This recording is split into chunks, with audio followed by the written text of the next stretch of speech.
Numbers के बारे में हम पढ़ रहे थे, तो आज हमने रैशनल नंबर्स जो है उनके मतलब डिटेल से पढ़ना है। रैशनल नंबर्स के ऊपर ऑपरेशंस किस तरह से अमल करते हैं, रैशनल नंबर्स जो है वो नंबर लाइन पर कैसे जाहिर करते हैं। सबसे पहले हम इसको नंबर लाइन पर किस तरह से रिप्रेजेंट करते हैं ये पढ़ेंगे, ठीक है। रैशनल नंबर्स,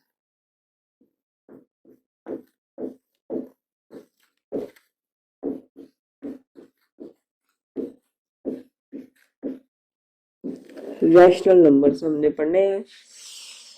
तो सबसे पहले इसकी डेफिनेशन हम देखते हैं कि रैशनल नंबर्स की डेफिनेशन क्या है जी।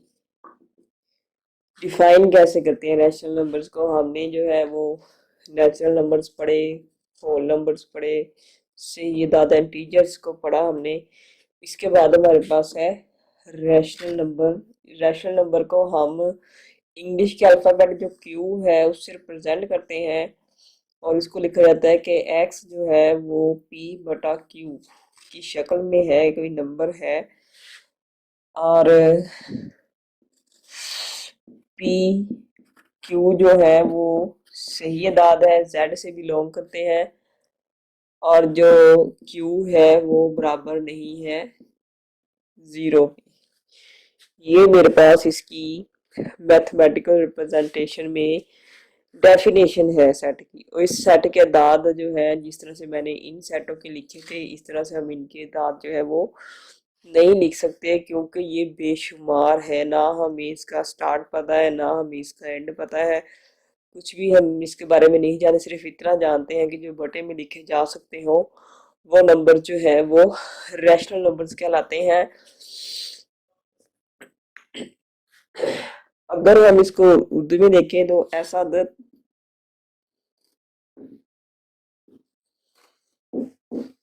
जो पी बटा क्यू की शक्ल में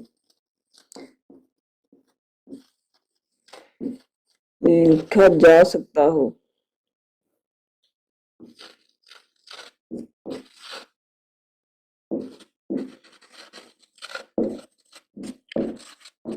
और या जब के, हम ये कहते हैं जब के पी और क्यू जो है वो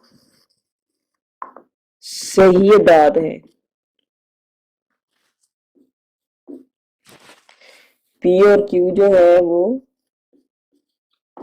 सही अदाद है। पी और क्यू जो है वो सही अदाद है, मतलब ये है कि पी और क्यू जो है वो सेट जेड से बिलोंग करते हैं, वो इंटीजर्स हैं। और क्यू जो है वो बराबर नहीं है जीरो के, मतलब कि क्यू जो है वो जो बटे में नंबर है वो जीरो नहीं होना चाहिए। ये मेरे पास रैशनल नंबर की तारीफ है। रैशनल नंबर्स को हम उर्दू में नातक अदाद भी कहते हैं।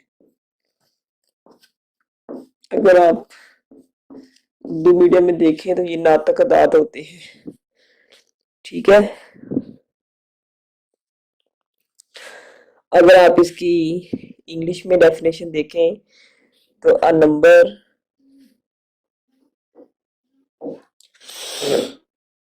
a number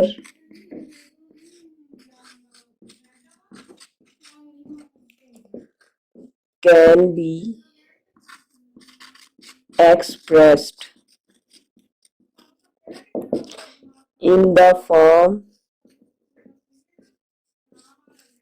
p by q, ठीक है। जो p बटा q की शक्ल में लिखा जा सकता हो, नंबर को एक्सप्रेस्ड किया जा सकता हो। और इसमें वही है कि while p q belongs to z, p q जो है वो z से बिलोंग करते हैं।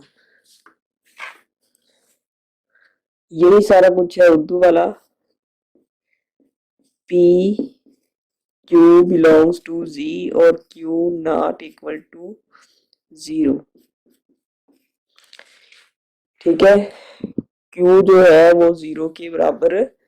ये दो कंडीशन है मेरे पास रैशनल नंबर के लिए कि q जो है वो जीरो के बराबर नहीं होना चाहिए, एक ये और एक ये। p और q जो है वो सही अदाद हो और q जो है वो जीरो के बराबर ना हो, क्योंकि अगर बटे में जीरो आ जाएगा, कोई भी आप p बटा q है नंबर आप लिखें 2/3।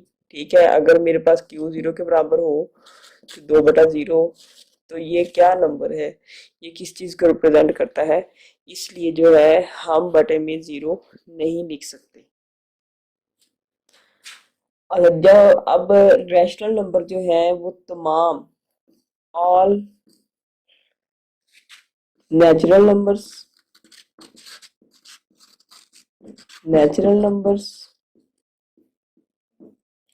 ठीक है, होल नंबर्स और इंटीजर्स,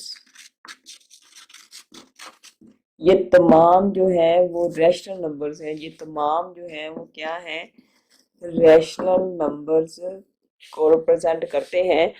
क्यों? क्योंकि हम ये तमाम जो है वो बटे की शक्ल में लिखे जा सकते हैं। They are all can be write in P by Q form.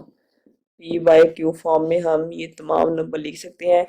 कैसे लिख सकते हैं ये आपको मैं थोड़ा सा बता देती हूँ कि अगर मेरे पास कोई भी, आप किसी भी सेट के बाद लिख लें, आप लिख लें नेचुरल नंबर्स लिख लें 1 2 3 4 अप टू सो ऑन।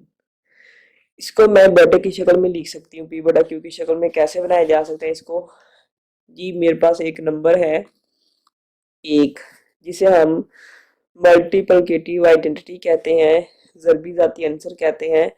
इसको हम किसी भी नंबर को एक के साथ डिवाइड करें तो मेरे पास वही नंबर वापस आ जाता है। तो ये एक है जो इन सब को रैशनल नंबर बना देगा। ये मैं इन सब के बटे में जो एक लिख दूं तो ये तमाम जो है वो रैशनल नंबर्स बन जाएंगे।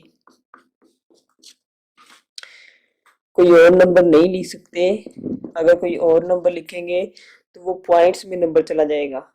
इस वजह से सिर्फ बटे में हम 1 लिखकर इसको P बटा Q की शक्ल में तब्दील कर सकते हैं। उसके बाद सही दाद अगर आप देखें तो इसको भी बटे में लिखा जा सकता है। इसके बटे में एक, बटे में एक, बटे में एक, 0 के बटे में, ठीक है, इन सब के बटे में हम एक एक लिखकर इसको P बटा Q की फॉर्म बना सकते हैं। तो ये इस तरह से ये तमाम सेट जो है वो रैशनल नंबर्स के सब सेट हुए। कौन कौन? नेचुरल नंबर भी सबसेट है Q का, W भी सबसेट है Q का, और Z सेट ऑफ इंटीजर्स भी है वो सबसेट है Q का। ठीक है, तो इस वक्त मतलब ये हुआ कि Q जो है वो इन सबसे बड़ा सेट है। थोड़ा हम इसको डायग्राम के जरिए चेक कर लेते हैं।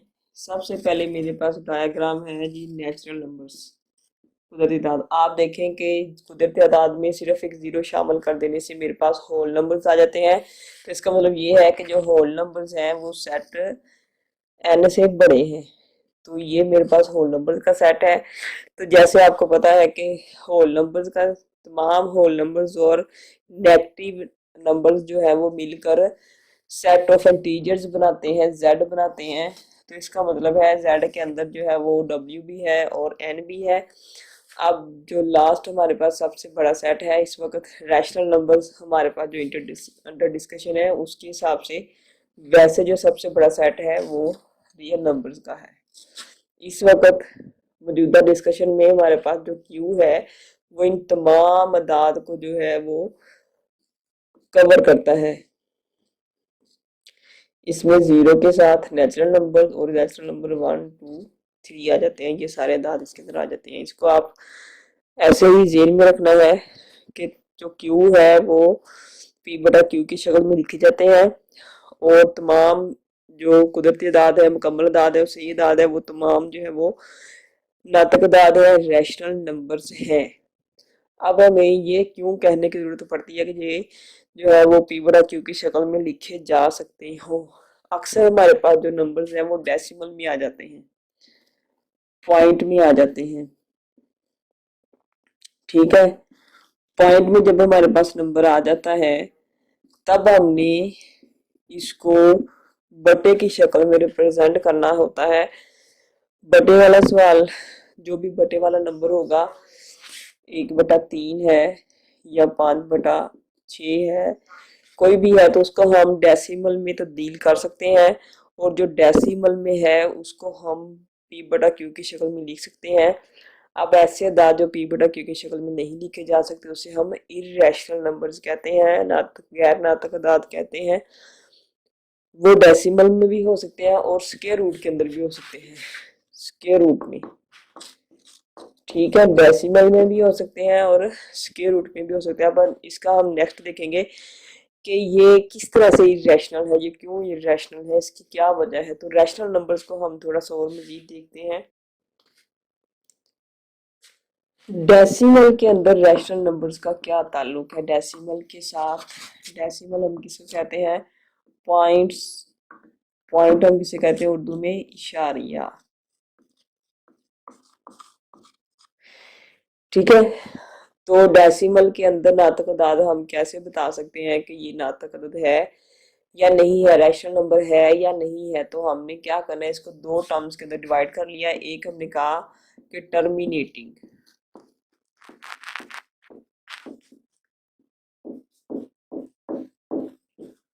और दूसरी बात हमने कही नॉन टर्मिनेटिंग।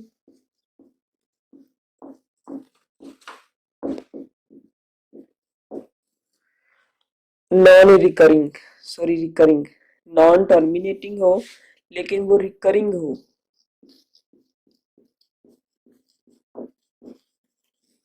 रिकरिंग, रिकरिंग का मतलब है कि इशारिये के बाद कुछ नंबर या एक नंबर या दो नंबर का ग्रुप या तीन नंबर का ग्रुप जब ब्लॉक की सूरत में बार बार रिपीट हो तो फिर वो नातक अदद होगा। एक तो वो टर्मिनेटिंग हो, मतलब कि 1/5 है, तो अगर हम इसको डिवाइड करें, एक अंदर बाहर ये 0 लगा तो 5×2=10, ये टर्मिनेट हो गया, ये खत्म हो गया है। तो ये मेरे पास एक रैशनल नंबर था। इसी तरह अगर मैं 1/3 को चेक करूं डिवाइड करके, पॉइंट लगेगा, 0 3 3 9, 1 0 3 3 9, 1 0 3 3 9, ये कभी भी खत्म नहीं होगा, इसमें से 1 बचता रहेगा और ये कंटिन्यू रहेगा। अब आप देखिए इसमें 3 जो है वो बार बार रिपीट हो रहा है, तो ये नॉन टर्मिनेटिंग रिकरिंग टर्म है मेरे पास, इसलिए ये एक रैशनल नंबर है।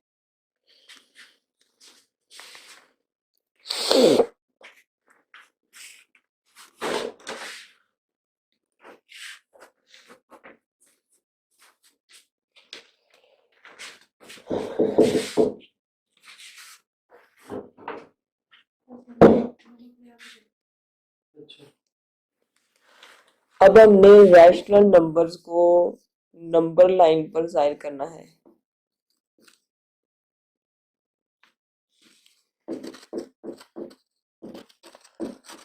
रिप्रेजेंट करना है नंबर लाइन पर।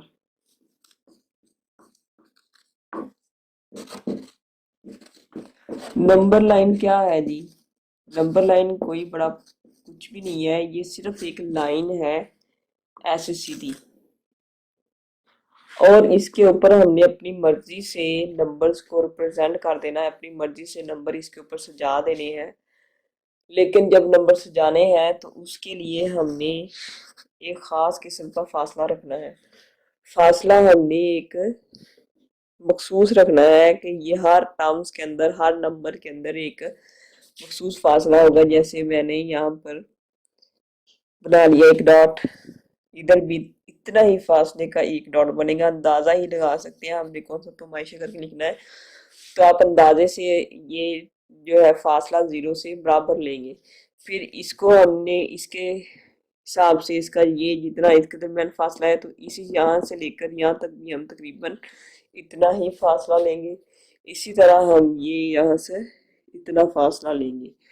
इसी तरह अब इधर आ जाए तो ये हम इतना, ये कम या ज्यादा नहीं करना, अगर हम कम ज्यादा करेंगे तो हम एक की वैल्यू जो है वो चेंज कर देंगे, 1 जो है वो चेंज हो जाएगा।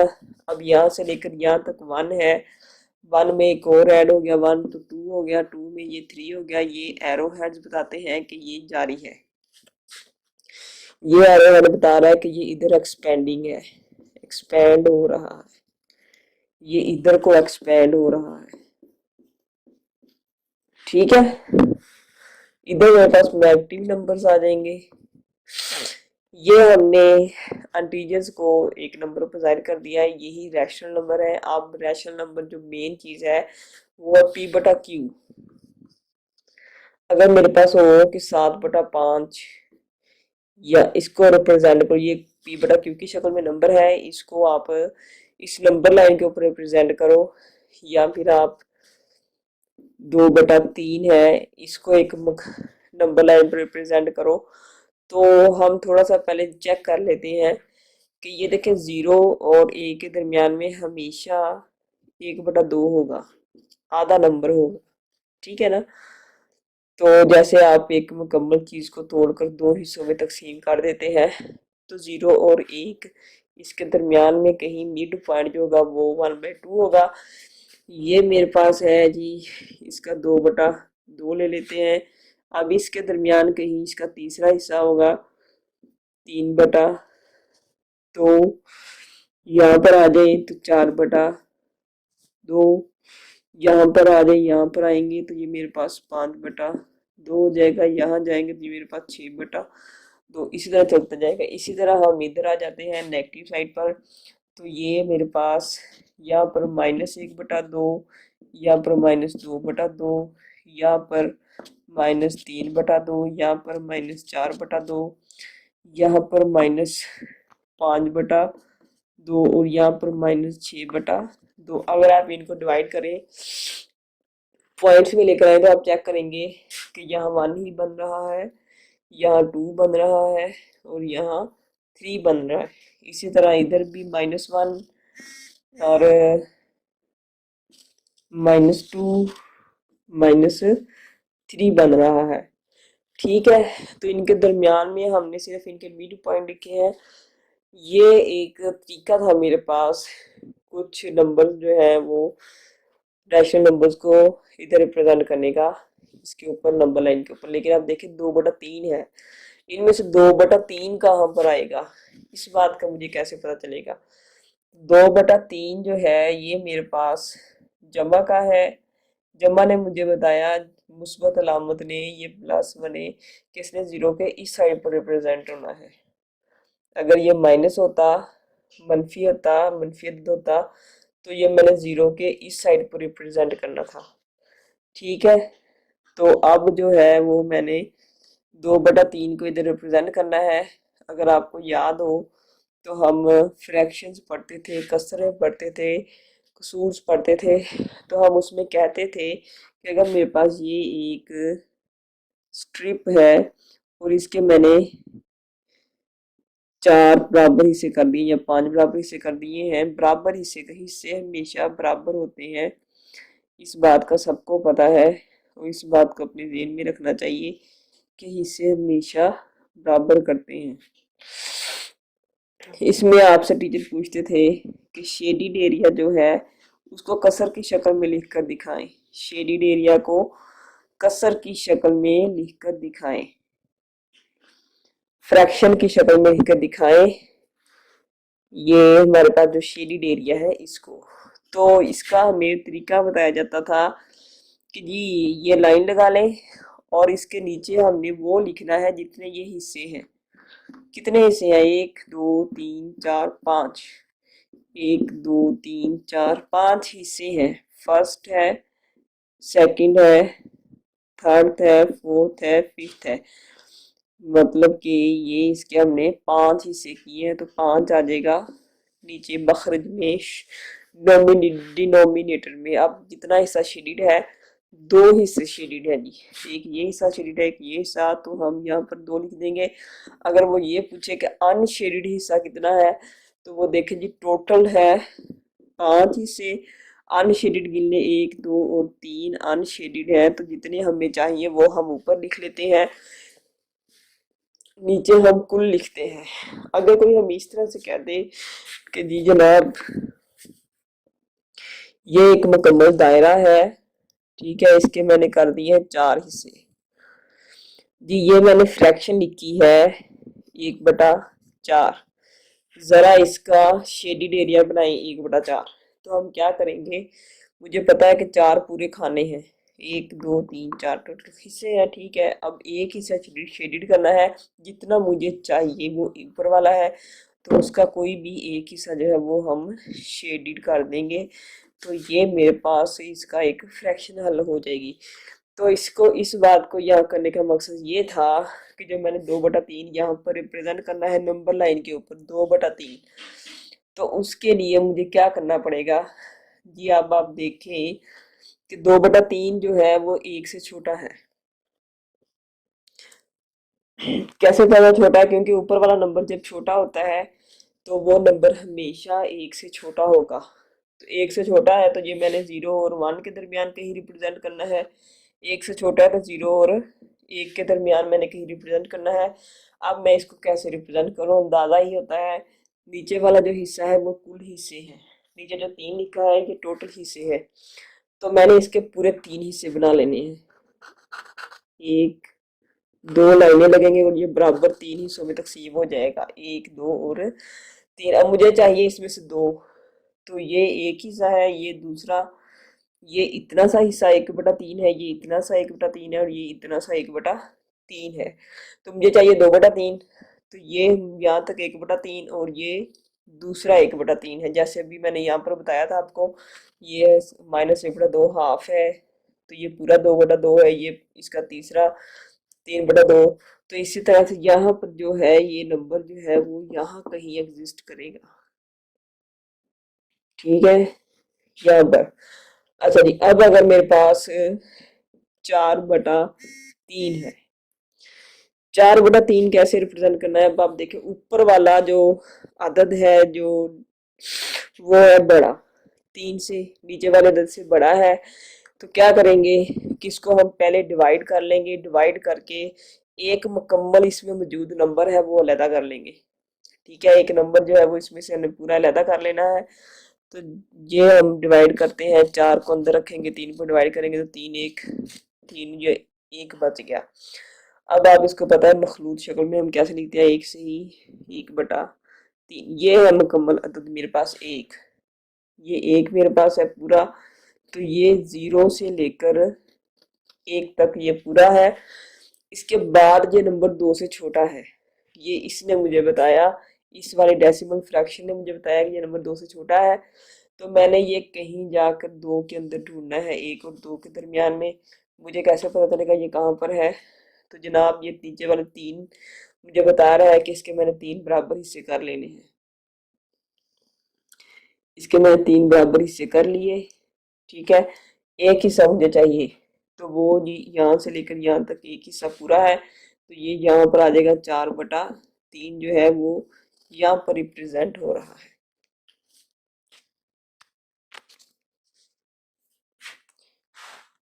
बस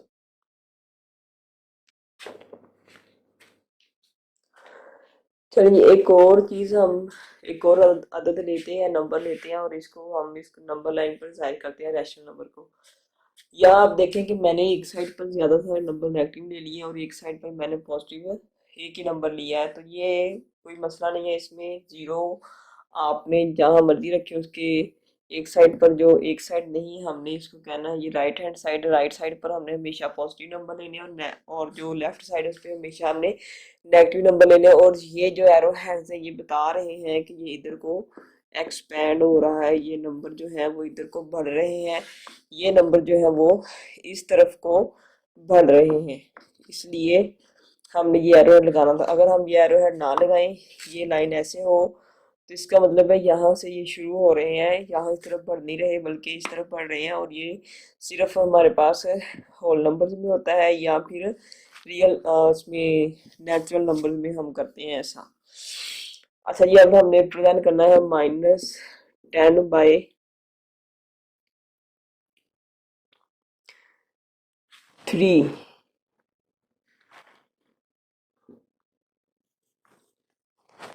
-10/3 को जो है हम इस लाइन पर रिप्रेजेंट करना चाहते हैं। तो ये 10 ऊपर बड़ा है, 3 नीचे छोटा है, हम इसको डिवाइड करके इसमें से मुकम्मल हिस्सा बाहर निकाल लेते हैं। तो 3 3 9, 1 बच गया। ये मेरे पास 3 से ही 1/3 आ गई, ये मुकम्मल हिस्सा है। ये मुकम्मल अदद है मेरे पास, ठीक है। और ये डेसिमल पार्ट है, ये क्या है, डेसिमल पार्ट है, ये मेरे पास डेसिमल पार्ट है। तो 3 है, ये 3 है मेरे पास। ये माइनस मुझे बता रहा है सिमत, जिसे आप डायरेक्शन कहते हैं। ये माइनस मुझे डायरेक्शन बता रहा है, तो मैंने 0 के इस साइड पर आना है, ठीक है। तो 3 पूरा है, 3 मुकम्मल अदद है। अब ये 3 से आगे 4 है, तो 4 से छोटा नंबर है, तो फिर मैंने इसी के 3 बराबर हिस्से करने हैं और 1/3 ही लेना है। ये है एक पहला हिस्सा इसका, ये यहाँ से लेकर यहाँ तक 1/3, तो ये यहाँ पर आ जाएगा -10/3 रिप्रेजेंट हो जाएगा, ठीक है। अच्छा, अगर मेरे पास यहाँ पर लिखा हो 5/7, तो ये नंबर देखे ऊपर छोटा है नीचे बड़ा है, तो ये 1 से छोटा है, तो यहाँ ये इसके साथ पॉजिटिव साइन है, तो इसने मुझे बताया कि आपने 0 के राइट साइड पर जाना है। और नीचे वाला जो अदद है 7, ये मुझे बता रहा है कि 7 पार्ट्स बनाने हैं, ठीक है। और ये मैंने टेक करने हैं, लेने हैं, कितने हैं ये, ठीक है। तो इसके मैंने 7 पार्ट बनाने हैं, 1 2 3 4 5। जब एक को हम थोड़ा सा आगे ले लेते हैं, तो ये अंदर जो है वो बराबर 7 हिस्सों में तकसीम हो गया है ये, ठीक है। तो 5 हिस्से हमने लेने हैं, तो इसके ये 1 2 3 4 और ये 5 हिस्से यहाँ पर है 5/7 एग्जिस्ट करता, ठीक है।